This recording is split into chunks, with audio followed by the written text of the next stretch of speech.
En Monterrey, entre las sombras de su historia y los susurros del viento que recorren las calles del barrio antiguo, se esconde una de las leyendas más aterradoras de la ciudad.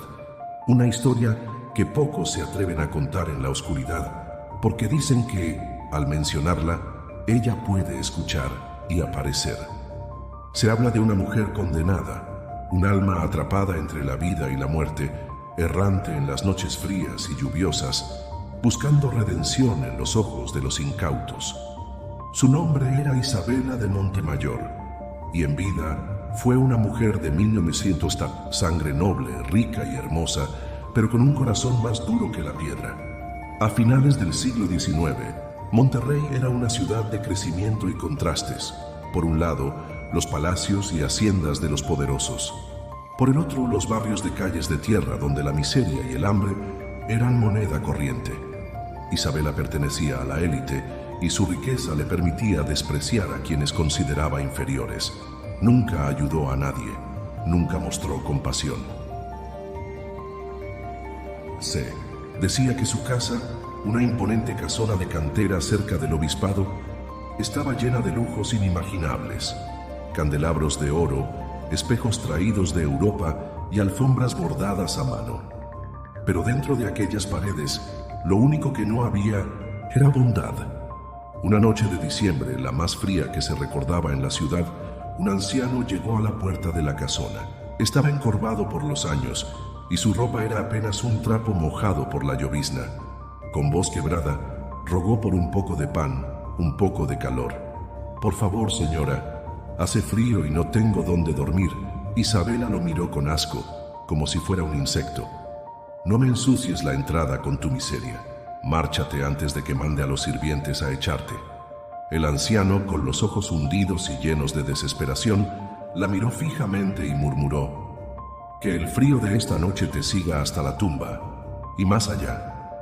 Después desapareció en Vinunisi la bruma de la lluvia, dejando un eco de palabras que se perdieron en el viento. Isabela soltó una carcajada cruel y cerró la puerta de golpe. Aquella fue la última vez que alguien la vio viva. Esa noche, una tormenta infernal cayó sobre la ciudad. Relámpagos iluminaron el cielo y un viento gélido recorrió las calles, más frío que nunca. Los sirvientes de Isabela despertaron de golpe al escuchar un grito desgarrador proveniente de su habitación. Corrieron a la puerta, pero estaba trabada por dentro. Golpearon, llamaron su nombre, pero no hubo respuesta. Entonces vieron algo aterrador.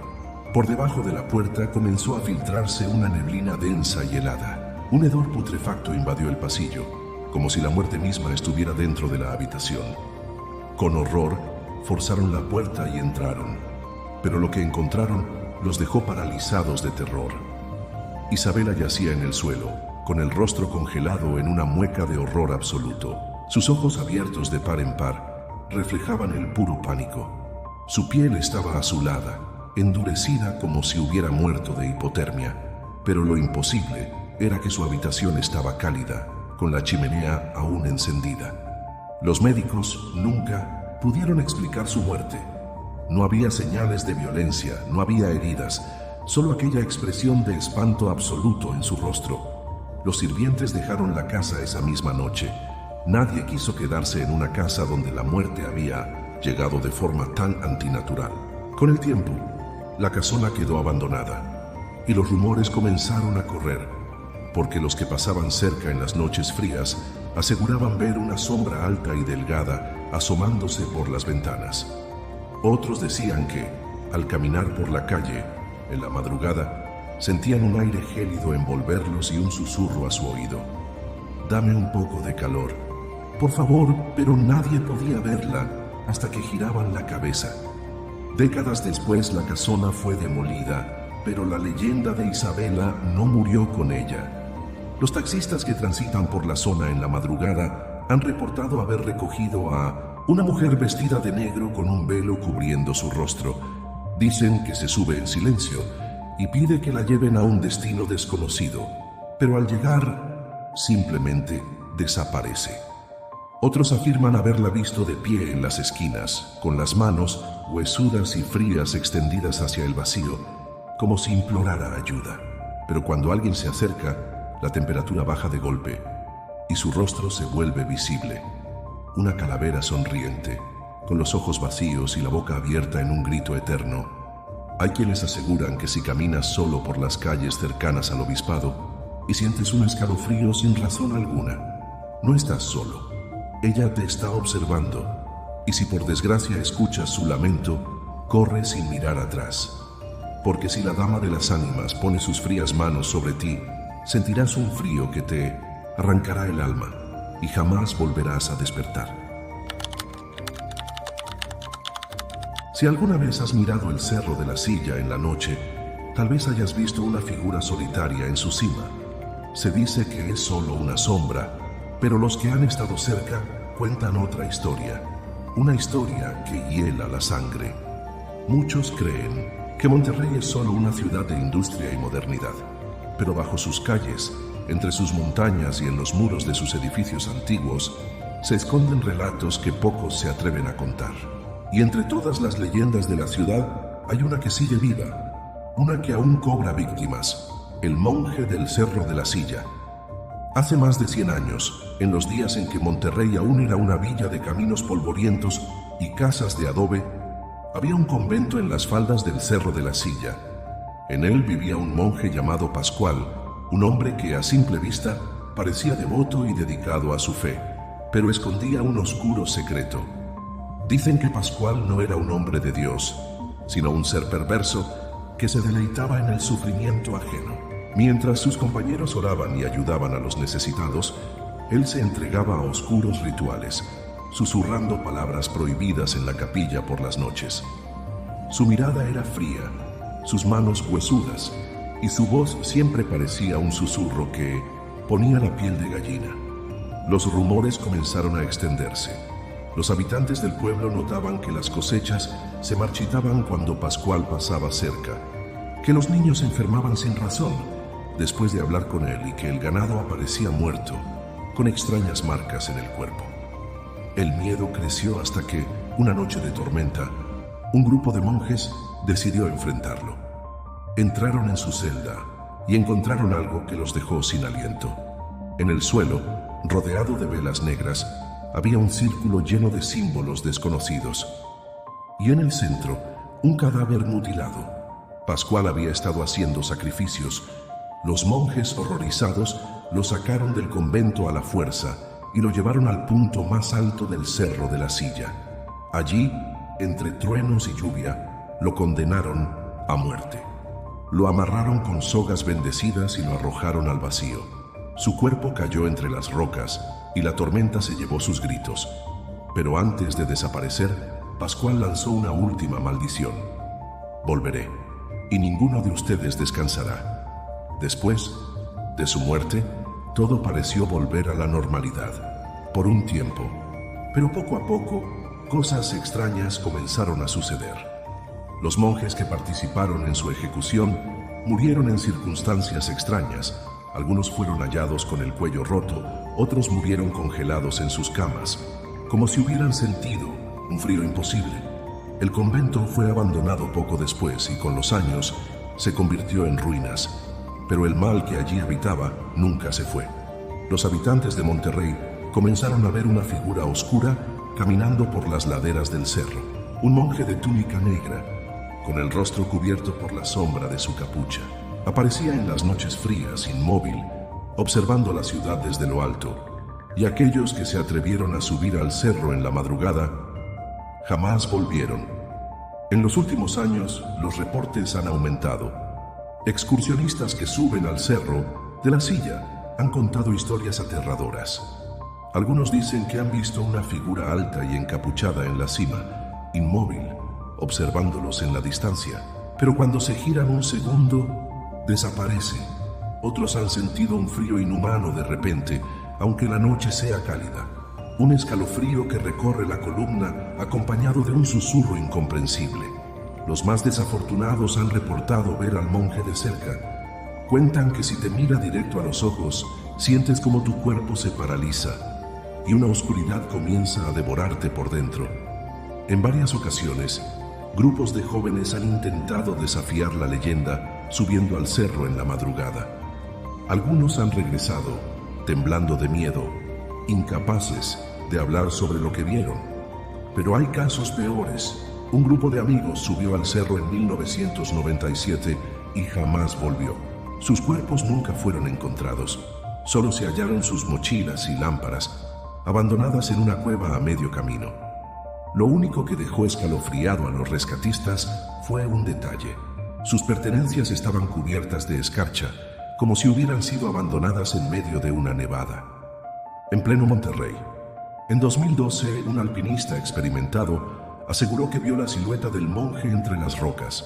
Se apresuró a tomar una foto, pero cuando revisó la imagen, en lugar de una figura humana, solo vio dos ojos rojos brillando en la oscuridad. Si alguna vez decides subir al Cerro de la Silla de noche, piénsalo 2 veces.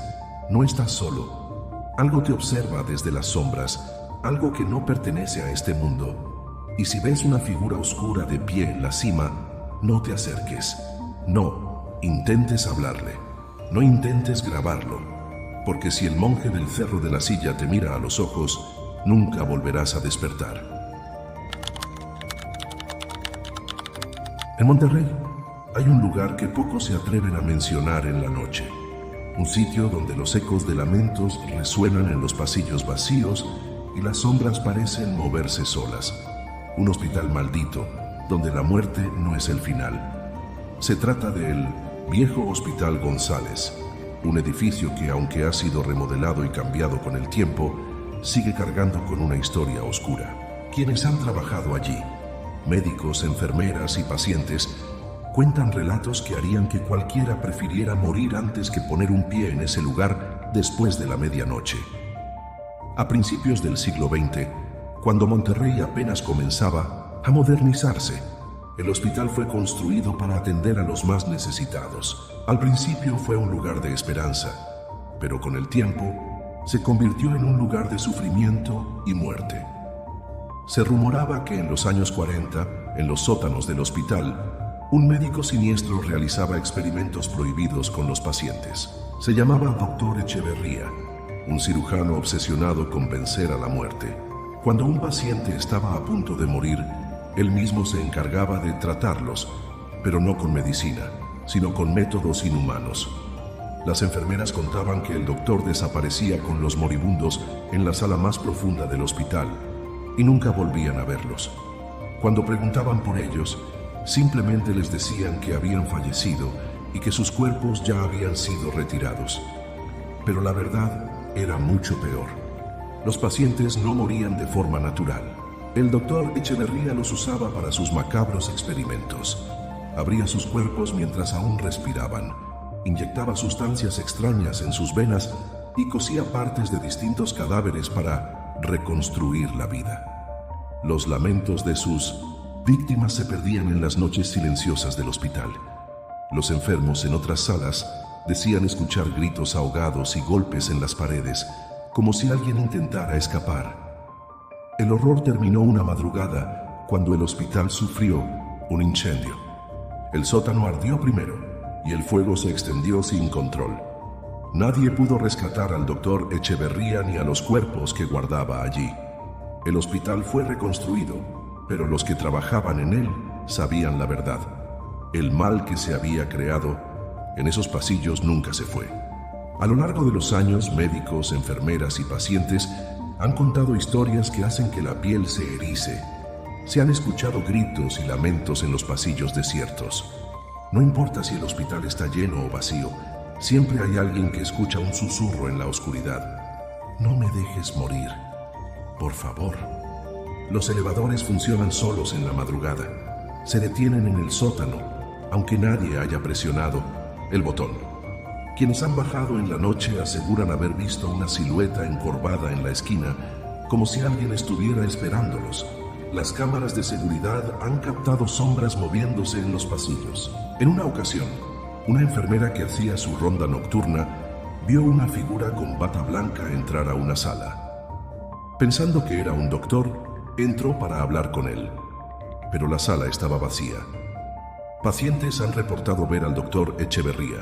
Testimonios aterradores de enfermos que antes de morir aseguraban que un hombre alto y delgado, con una bata ensangrentada y ojos oscuros, se acercaba a sus camas y les susurraba: «Esta vez no escaparás». Uno de los casos más aterradores ocurrió en 2003, cuando un paciente fue encontrado muerto en su cama con una expresión de terror absoluto. Su historial clínico no indicaba ninguna enfermedad que pudiera matarlo de la noche a la mañana. Pero lo más escalofriante fue lo que los enfermeros encontraron debajo de su almohada. Una nota escrita con su propia sangre que decía: «Sigue aquí». Hoy en día, el hospital sigue en funcionamiento. Algunos dicen que, después de tantas remodelaciones, los espíritus han encontrado otras formas de manifestarse, pero los empleados que han trabajado en las áreas más antiguas tienen claro algo. Después de la medianoche, nadie quiere quedarse solo en los pasillos. Y si alguna vez visitas este hospital y sientes que alguien está detrás de ti, pero al voltear no ves a nadie, no te confíes. Podría ser el doctor Echeverría buscando su próxima víctima.